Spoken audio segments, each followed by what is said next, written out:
Hoje eu queria compartilhar com você, com base nisso, uma mensagem.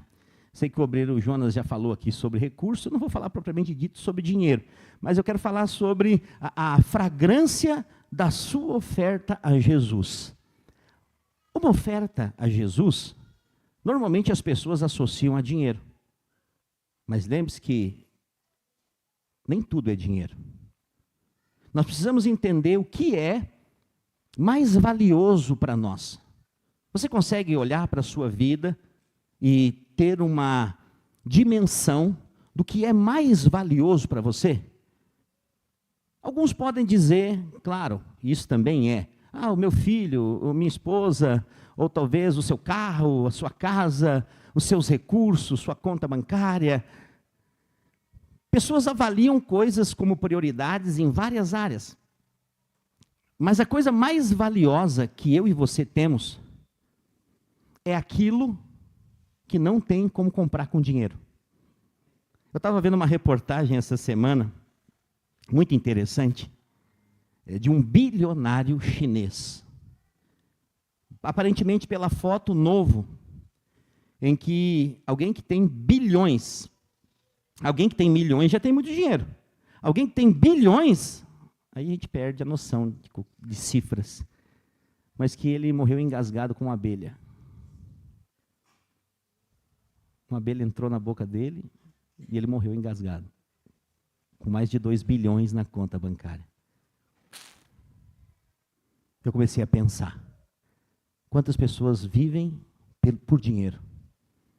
E 2 bilhões não pôde salvar a vida desse cara. Uma abelha, do nada, entrou na boca dele e ele morreu. Por que o senhor está falando isso, pastor? Porque eu quero dizer para você que tem coisas que têm mais valor do que dinheiro.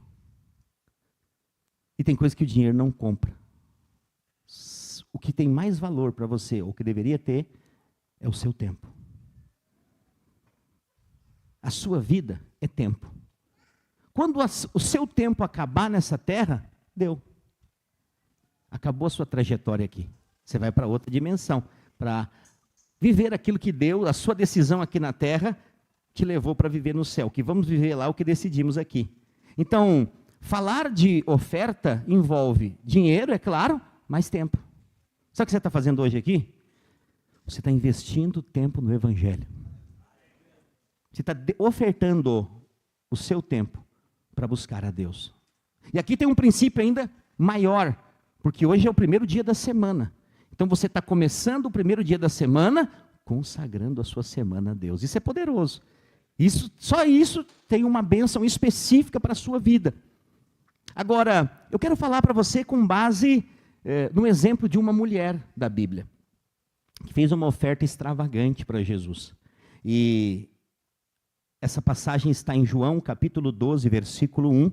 Eu queria compartilhar com você dentro do tempo que eu tenho aqui. João, capítulo 12, versículo 1, nós vamos ler até o 8, tá bom? João 12, 1.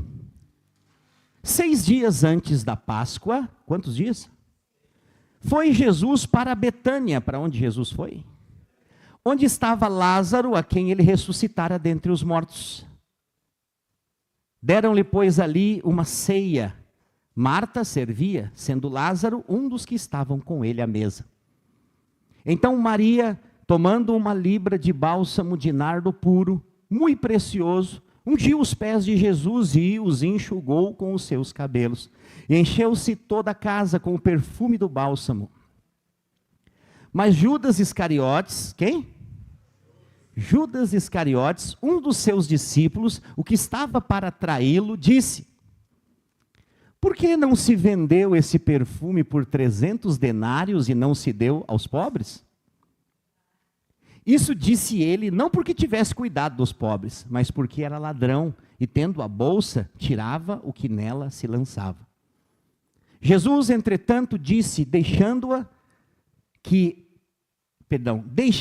que ela guarde isso para o dia em que me embalsamarem.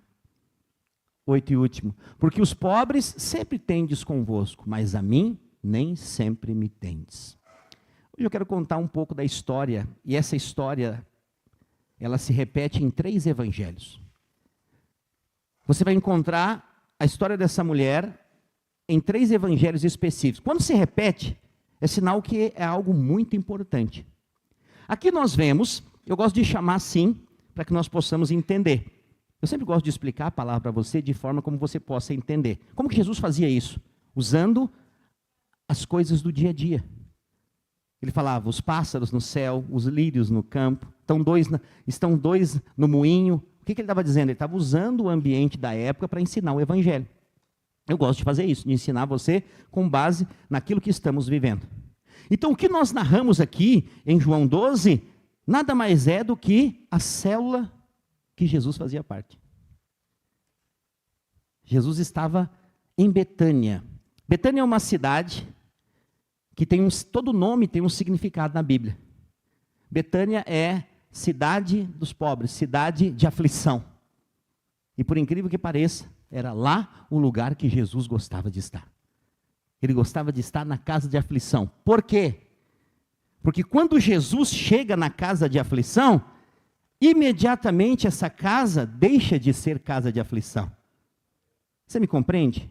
Talvez a sua casa, você que está me ouvindo aqui, era uma casa de aflição até Jesus chegar. Mas quando Jesus chegou, virou uma casa de glória, uma casa de bênção, uma casa de favor, uma casa de oração, uma casa de milagre. Então, a casa de aflição é o lugar onde Jesus gosta de estar. Por quê? Porque quando ele chega nessa casa, ele muda a realidade. Ele transforma completamente a realidade. Então, aqui em Betânia, Jesus, ele recebe um banquete, eles oferecem uma ceia. O que a ceia nos fala? Nos fala de comunhão, de desfrute. Então, essa cena aqui, na verdade, representa a cena da vida da igreja. Como nós devemos viver como igreja.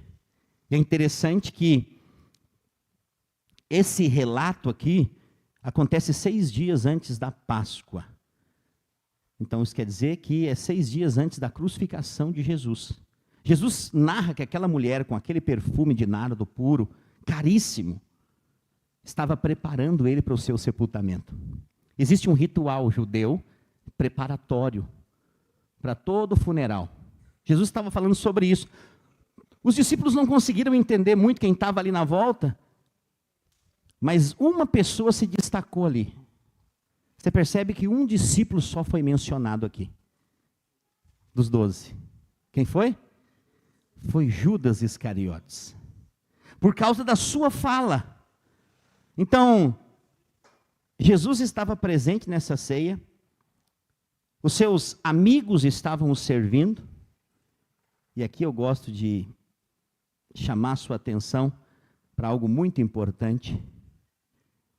Muitas vezes, você imagina que todo mundo que faz parte da igreja é igreja, mas não é. Ser igreja é expressar a Cristo, e não só fazer parte de culto. Quando estamos entendendo, diga amém. Por quê? Você pode dizer assim, eu sou assim porque o meu líder não é muito bom. Eu não sou constante porque o meu líder, ele também comete erro, ele não me procura sempre. Saiba que Judas teve o melhor líder que podia ter. Jesus foi o líder dele. E ele o traiu. Mas aqui, ele expressa claramente o seu coração. O coração de Judas estava em Jesus? Estava onde? No dinheiro. Ele era o tesoureiro, sem ofensas, Nicolas Pison. Então assim, ele era o tesoureiro, e ele estava então, qual que é a fala dele? Ele vê aquela mulher, algumas versões falam que esse perfume, muito caro que era, ele equivalia ao salário de 1 ano de serviço, de trabalho. Aquela mulher teve que guardar, ela guardou, provavelmente ela tinha economias, aquelas eram as economias dela. Mas ela investiu suas economias num perfume com o valor de 1 ano de salário para derramar sobre Jesus. O que ela estava fazendo ali, pastor? Ela estava honrando quem Jesus era. Ela estava reconhecendo que o valor de Jesus para ela era maior que o valor daquele perfume. Mas Judas fala o quê? Que desperdício. Se vendesse, a nossa bolsa teria mais dinheiro. e nós poderíamos ajudar os pobres. Ladrão sem vergonha. Que ele queria ter a bolsa cheia para ter mais dinheiro para ele. Ele não estava interessado nos pobres. Já viu gente assim? Tem gente como Judas nos dias de hoje, que fala assim, eu não dou dízimo na igreja. Um dia alguém me falou assim, pastor, eu não dou dízimo na igreja. O que você faz? Eu compro cesta básica e distribuo para os pobres. Falei, bonito, bonito. O que isso representa? É a mesma coisa eu chamar o Vinícius aqui e falar, empresta tua carteira aí. Está com a carteira aí? A carteira é celular daqui. Manda o Pix aí, ô Denilson, que eu vou te mandar uma oferta. Sorrir com a dentadura dos outros é fácil. É ou não é? Sorrir com a dentadura dos outros é fácil. Então, assim, você não pode dar algo que não é seu. Amém? Então, o dízimo é do Senhor. Você devolve na casa de Deus, onde a igreja é administrada. Como que eu administro meu próprio dízimo? Mas só que é o seguinte, pessoas assim nunca fazem isso. Você pode ver. Já viu pessoas que reclamam? Não tem pessoas que reclamam?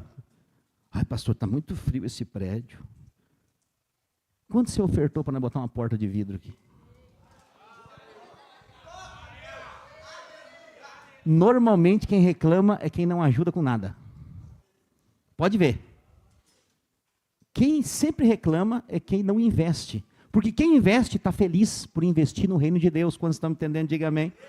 Então, Judas, ele estava preocupado com uma coisa só, com o dinheiro.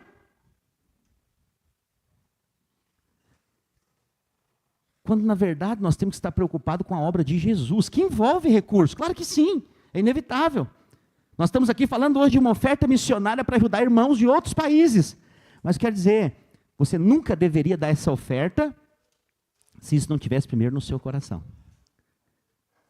Então, se você tiver assim, pastor, mais uma vez dinheiro, né? Agora, ultimamente, eu tenho sido atacado, porque nos últimos meses a videira só fala de dinheiro. Pobre do obreiro Jonas, que toma umas pancadas mais ainda. Esse obreiro, eu sei, eu conheço, é lá da videira, só fala em dinheiro. Toda vez que ele pega o microfone, é dízimo e oferta. Sim, mas é ele que prega a palavra da generosidade, ele vai falar do quê?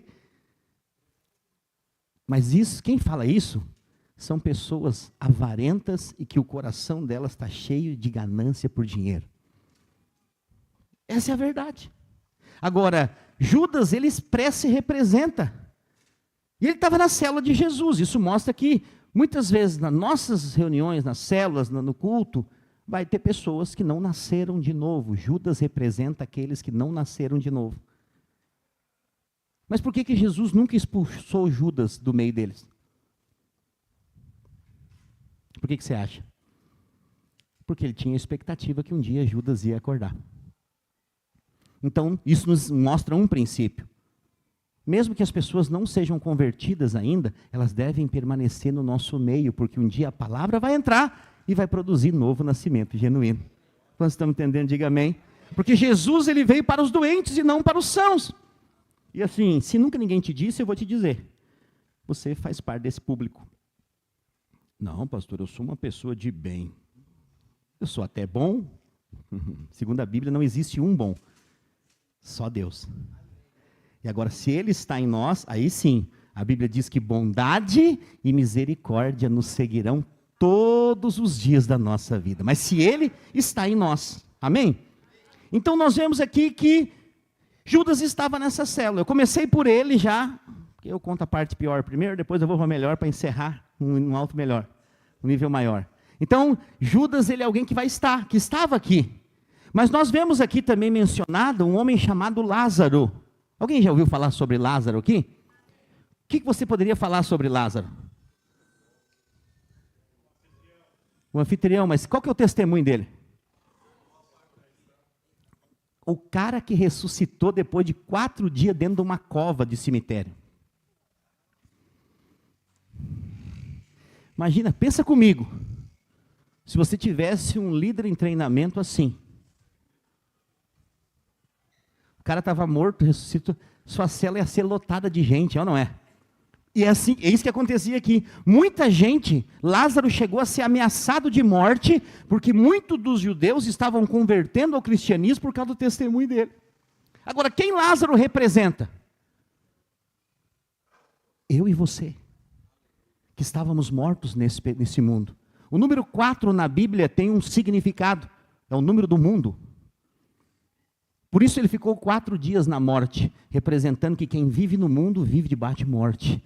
Mas se alguém do mundo ouvir a voz de Jesus, dizendo, venha para fora, ele nasce de novo, experimenta de uma nova vida.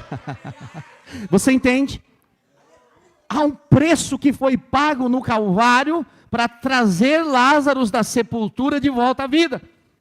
Por isso, nós somos os Lázaros dessa geração, que estávamos mortos, mas agora estamos cheios da vida de Deus. E assim como na célula de Jesus, Lázaro se tornou um grande testemunho, e começou a ser perseguido, nós também seremos. Agora, o que Deus quer fazer com você, meu irmão? E eu sei que essa palavra eu posso levar ela para vários lados, e o meu teólogo para assuntos de palavras, nós estávamos conversando aqui antes, eu e o Nicolas, eu falei, eu vou levar essa palavra para o outro lado, porque eu quero mostrar para você o que Deus te chamou para viver. Porque muitas vezes você acha que o seu testemunho não é muita coisa, mas é por meio do seu testemunho que você vai ganhar muita gente para Jesus. Ali na sua célula, as pessoas precisam ouvir o que aconteceu com você. Você era um Lázaro, você estava morto nos seus delitos e pecados, mas Jesus clamou o seu nome e ele te transportou do império das trevas para o reino do Filho do seu amor. Você tem algo para contar para quem está lá fora. O seu testemunho pode salvar muita gente. E a igreja é o lugar daqueles que estavam mortos e foram chamados para uma nova vida. Eu não sei o que as pessoas pensam que é a igreja, mas a igreja é lugar de gente imperfeita. Se você é alguém imperfeito, bem-vindo. O seu lugar é aqui. É aqui o seu lugar.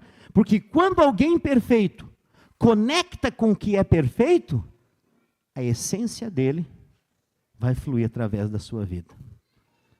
Essa palavra essência tem queimado no meu coração nesses dias.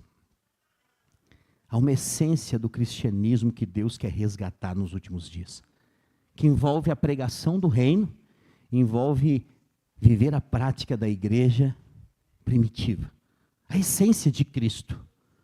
Nós somos uma igreja que tem a essência de Cristo, que pregamos um evangelho acessível, e que você precisa entender que o Senhor te chamou para ser esse Lázaro, que quem te conhece do passado, não te reconhece mais hoje. Quando você encontra com pessoas que te conheceram um tempo atrás, e vê a sua vida hoje, ainda que você não perceba às vezes, nada melhor que o testemunho dos de fora, para ver que eles vão dizer, aconteceu algo diferente com esse cara está diferente, tem algo, tem um brilho diferente. Às vezes você nem fala, você só chega, e tudo muda. Então, Deus está querendo resgatar a essência do cristianismo, do viver em igreja nos nossos dias.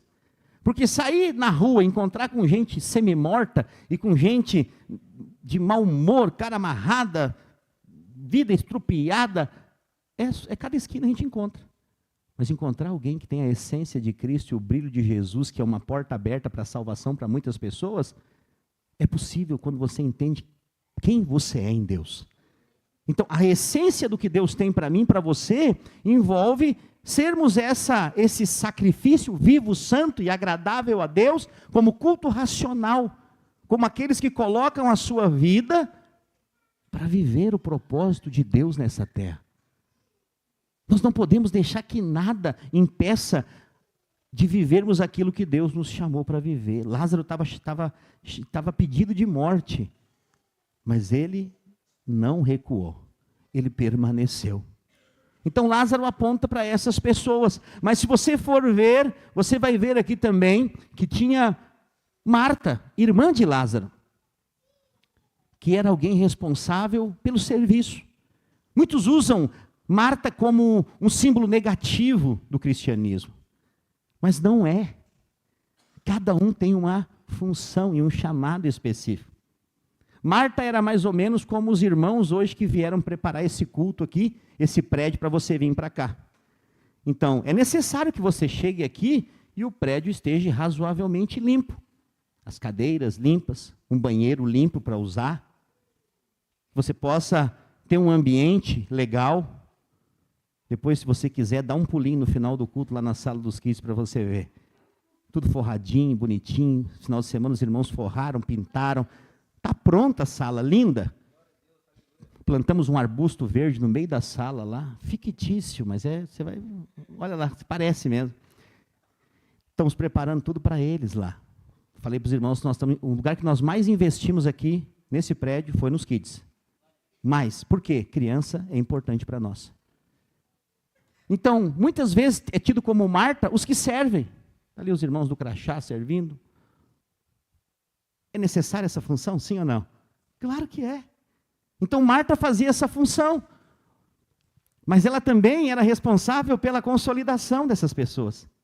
Porque quando você chega aqui e é bem recebido por quem está na porta, a chance de você voltar é grande, ou não é? Eu não sei você, mas eu, por exemplo, eu gosto de um bom café. Nós ativamos a nossa cafeteria hoje. Aleluia. Eu gosto. Eu gosto de café preto, normal, bonitinho, gosto. Mas aquele café cheio de chantilly, coisa arada, eu falei, eita, nossa igreja está ficando chique. Nós estabelecemos a cafeteria. Então, 1 hora antes vai estar funcionando a cafeteria. Você vem tomar café, pode vir comer pão de queijo, tirar um tempo de comunhão, antes do culto. Mas por que eu estou dizendo isso? Porque o lugar que você vai e você é bem tratado, você volta. Essa é a minha experiência. Nós fomos para Gramado esses tempos, fui comer um fundi. Eu já comi fundi em vários lugares lá. Mas nesse que eu fui a última vez, eu nunca mais volto. Foi uma experiência trágica. Trágica. Trágica. Vem batata podre. Uma miséria, tem que pedir 10 vezes um queijo para voltar. Eu não gosto de atendimento assim. Falei, muito bom, mas para mim aqui nunca mais. Não é assim, das coisas. Não sei se você vai no mercado para ser atendido, o açougueiro nem olha na sua cara. Fala aí o que tu quer. Se você tem bom senso, nunca mais volta lá. Eu não volto. Ai, pastor, mas tem que perdoar as pessoas. Perdoa, mas não volto. Agora você vai num lugar, às vezes não é tudo isso. Às vezes até é mais caro que os outros lugares. Mas você é bem tratado, você se sente bem. É assim? Então, o papel da Marta era esse. Servir ao ponto de todos se sentirem bem. Então, quando você chega aqui, os nossos servos são treinados a receber você com um sorriso, dizer seja bem-vindo, tenha um ótimo culto. Aí você chega lá para tomar um café, os irmãos estão rindo lá, fazendo café. Um ambiente de graça, de alegria. Marta proporcionava que essa célula fosse assim. Então, a maneira dela contribuir para aquela reunião, eu estou focando aqui na reunião da igreja, era com servir. Então, nem sempre vai ser os mesmos irmãos que vão estar servindo, mas a característica do serviço é o mesmo, porque você está também ofertando, porque Deus ama quem dá com alegria. Mas daí você chega aqui e fala, pastor, você não sabe dos meus problemas, por isso eu estou com essa cara de mal na porta. Não, cara de mal você nem fica na porta. É sorriso.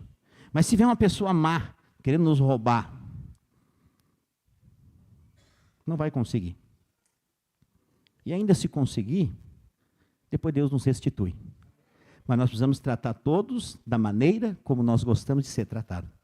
Então o papel de Marta era esse, servir. Ao ponto de ela ficar braba com alguns que não estavam fazendo. Não acontece isso às vezes? Ah, mas só eu que venho fazer essa limpeza da minha cela, o pessoal da minha cela não vem, fulano, ciclano, beltrano. Não reclame, alegre-se. Pelo privilégio de você poder limpar, ajudar, servir naquele momento. Vai passar esse momento. Muito em breve, nós não teremos mais essa escala. Deus vai nos dar condição, nós vamos pagar uma diarista para limpar toda semana. Ela vai limpar o prédio, organizar, nós vamos abençoar alguém. Amém? Agora, como que isso vai acontecer? Através do crescimento e da prosperidade da igreja. A igreja é um lugar de bênção. Às vezes vai ter alguém desempregado no nosso meio que pode fazer a limpeza. Nós vamos acertar um valor. Ó.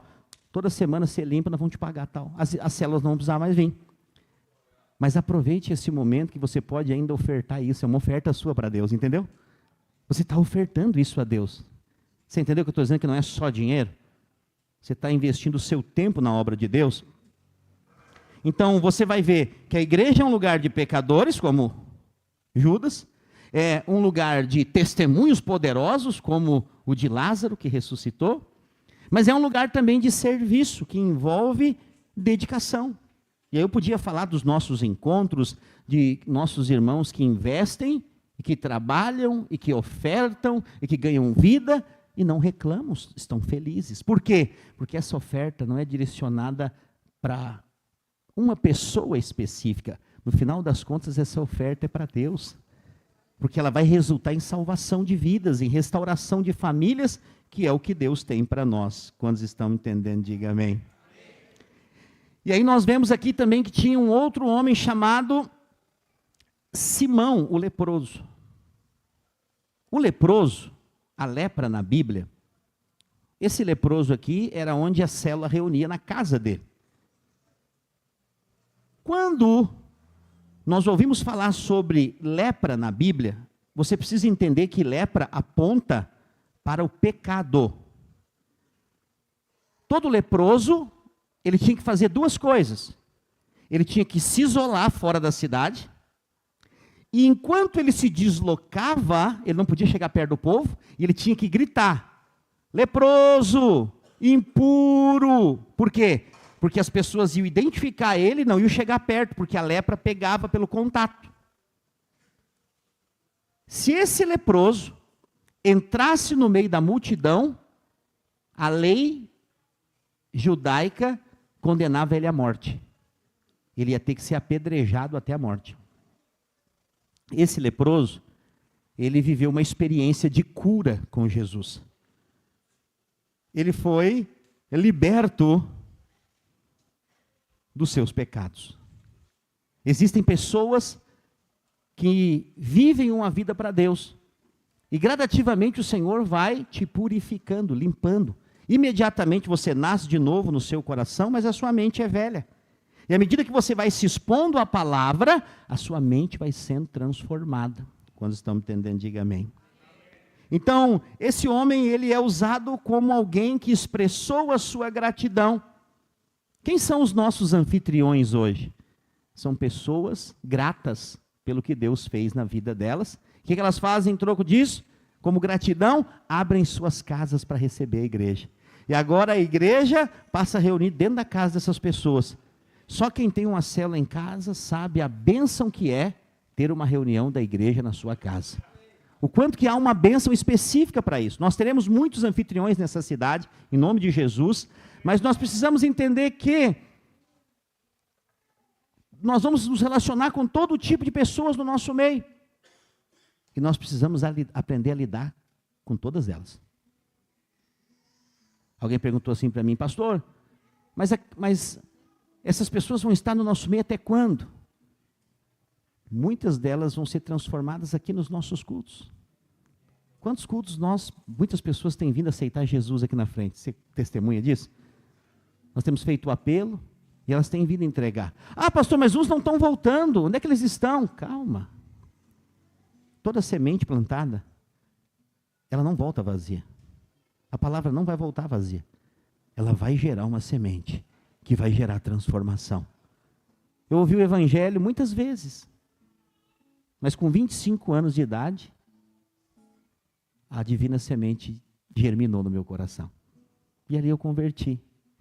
Entendi que Deus tinha uma obra na minha vida, na minha casa, na minha família, e tinha um plano para mim. Sabe o que eu fiz? Resisti. Não queria, mas assim, o evangelho é irresistível.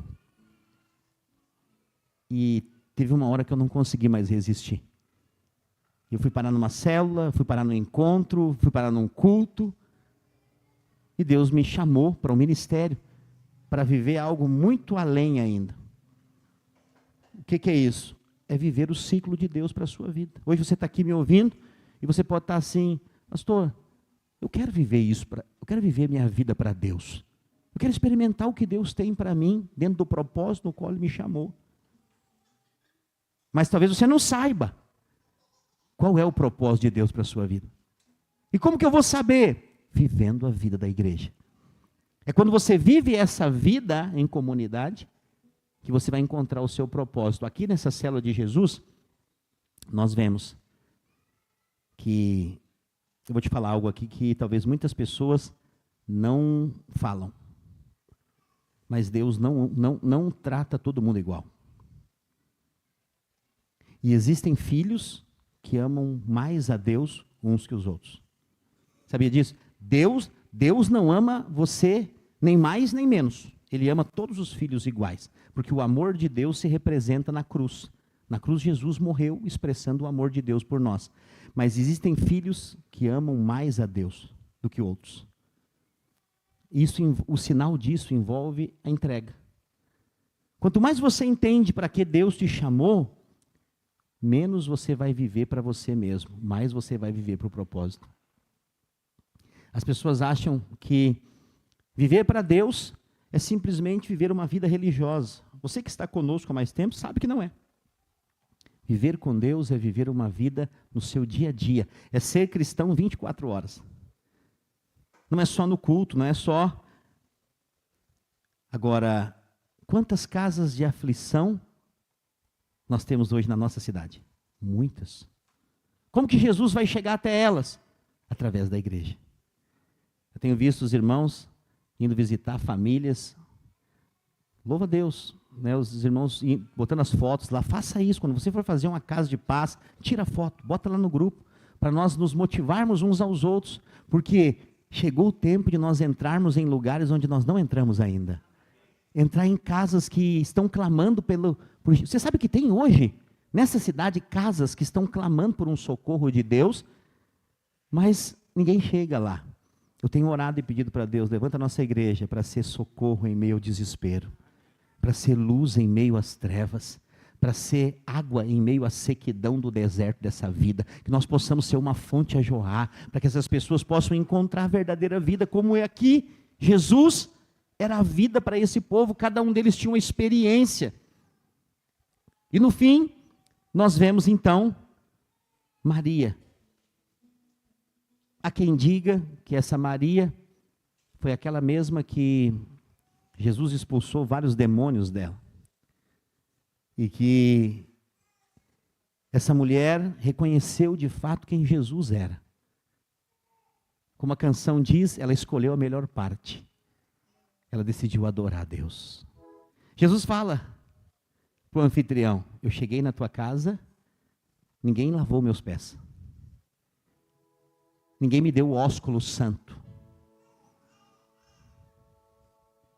Mas essa mulher, desde que eu cheguei, ela não para de beijar os meus pés, lavar os meus pés e enxugar com os seus cabelos. Talvez eu falando isso aqui, você não está entendendo bolhufas. Porque na verdade, naquele tempo, não tinha mesa, como nós temos hoje. Era um tablado, mais ou menos isso aqui do chão. Eles sentavam na beira do tablado para comer, e os pés ficavam para trás. Por quê? Porque também não tinha asfalto naquela época.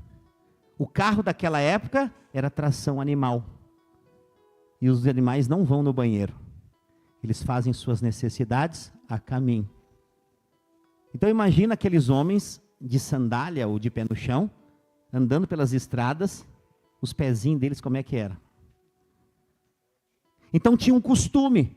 Você chegava na casa de alguém, na entrada da casa tinha uma bacia com água e uma toalha. E um servo que vinha lavar os seus pés, para você adentrar e fazer as refeições. Jesus chegou nessa casa e ninguém lavou os pés dele.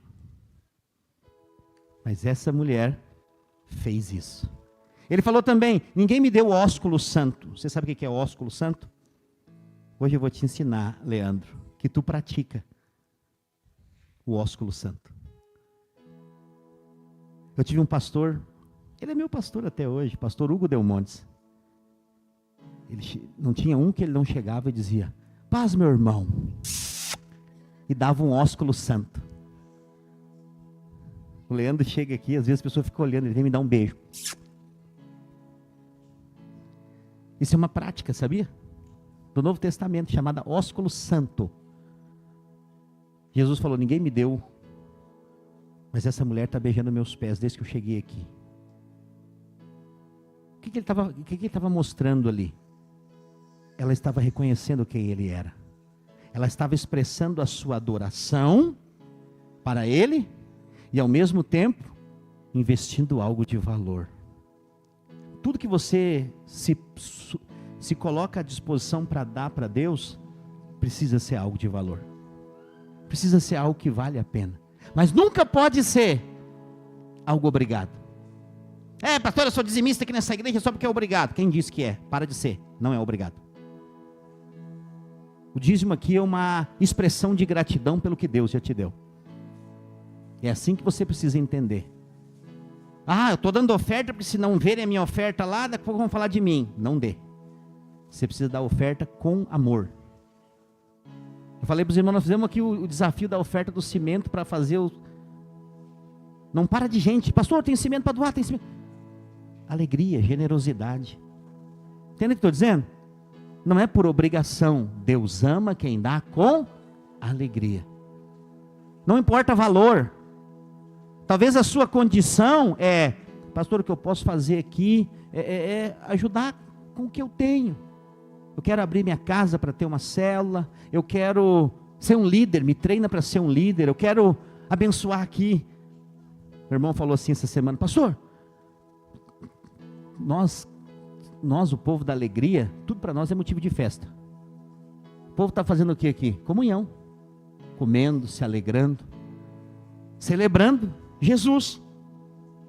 Aí ficou pronto o forro lá dos kids. Depois que terminar, você pode ir lá dar uma olhada como é que ficou a sala. E aí o irmão falou assim, pastor, nós temos que fazer um lanche especial, posso ofertar? Eu falei, claro, deixa Deus te usar. Porque nós temos que celebrar, né, pastor?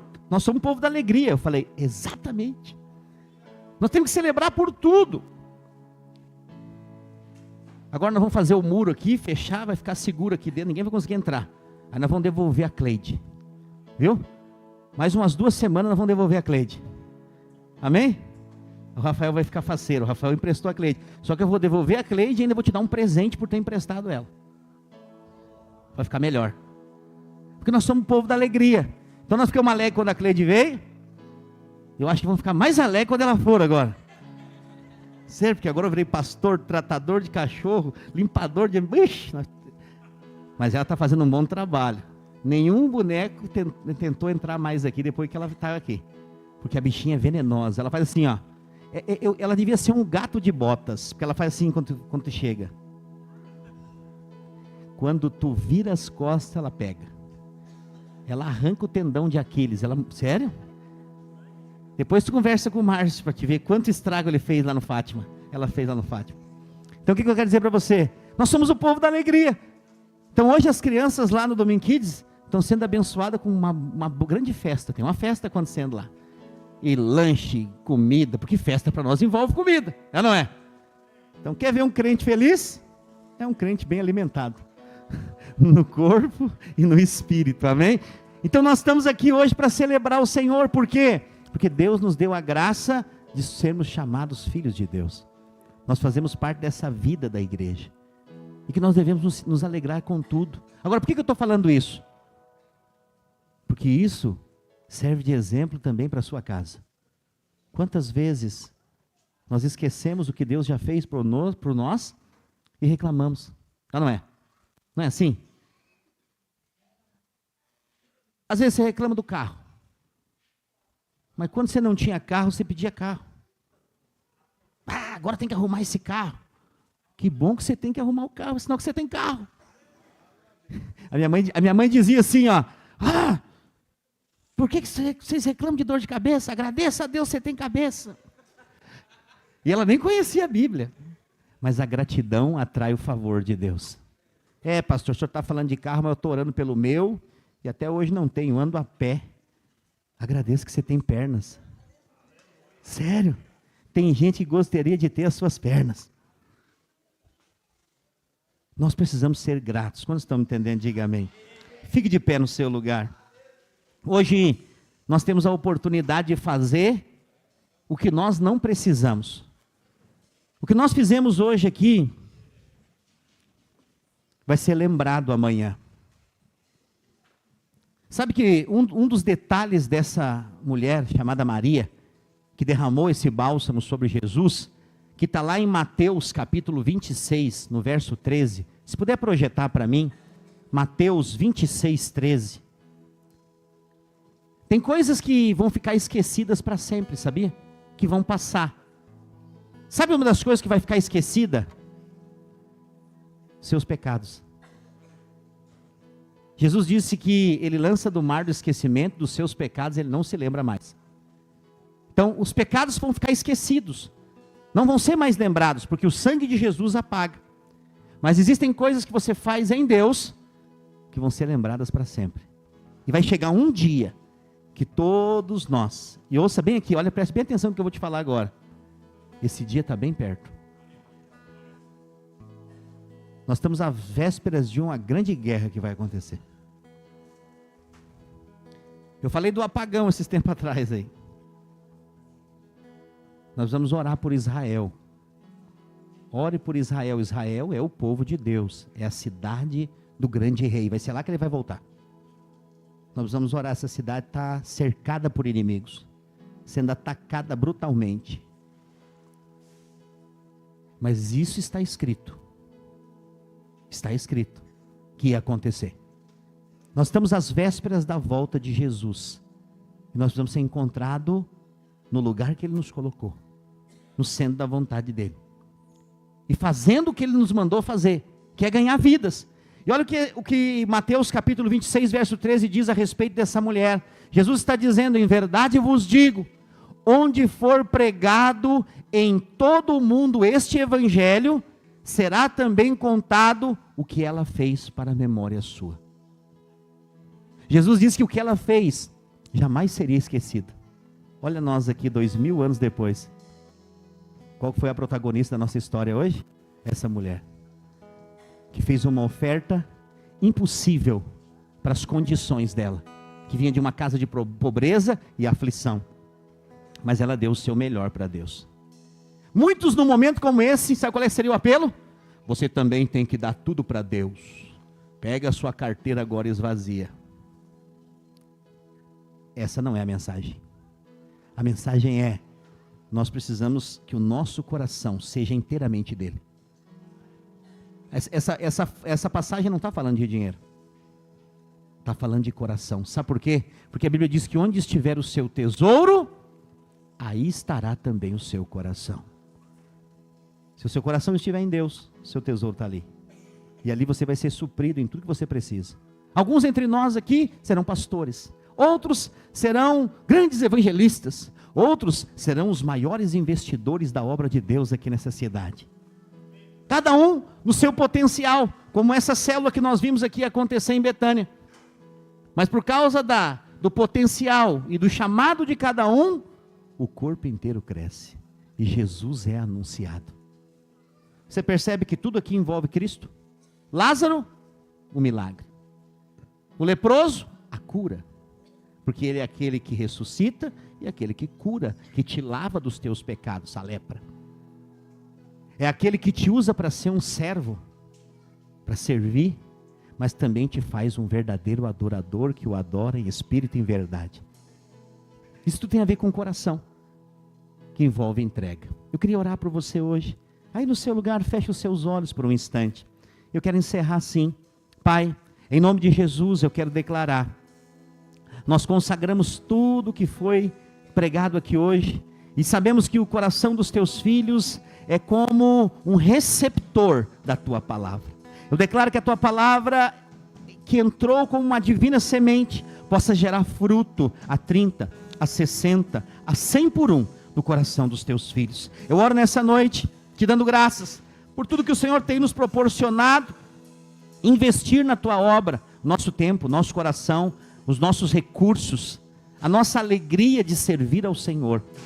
Que se multiplique tudo aquilo que você tem colocado diante do Senhor, haja uma multiplicação sobre a sua vida. Eu abençoo a sua casa, e através da sua casa eu abençoo a sua família. Eu declaro os seus negócios, o trabalho das suas mãos prosperará. Eu declaro que você possa ser um sacrifício vivo, santo e agradável a Deus, que é o nosso culto racional. Que você possa ter revelação, sabedoria e entendimento no pleno conhecimento da verdade. A cada dia que você for exposto à palavra de Deus, possamos desfrutar da vida plena que vem por meio do teu Espírito, para desfrutarmos de bênção abundante. em todas as áreas da sua vida, em nome de Jesus. Diga amém.